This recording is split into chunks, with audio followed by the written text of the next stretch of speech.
kayo o unsa man. Big congratulations mga bata. Nag-classmate naman sa usa din sa ako kuan. Tagas kay stamina pag humagsayaw sa usa, another dance sayo na po sila balik. Labi na tong kaduha mo sayaw. No, kaduha mo balik ang hit 1 ug ang hit 2. And with that, you deserve a very big clap everyone.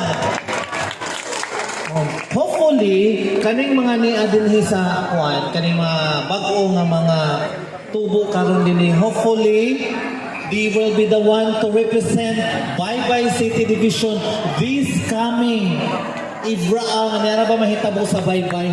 Next 2026. Hopefully nagsugod na nag-practice.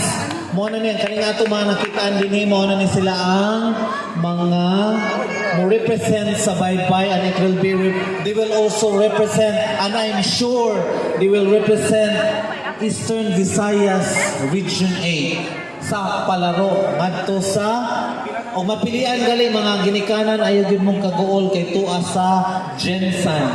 Dito dapit sa South sa Jensan. Tuwa dito. Dili de sa unsa ni? Agusan del Sur. Anda masata duol-duol ra dito ilang trip kontra dito sa Northern Luzon ngadto sa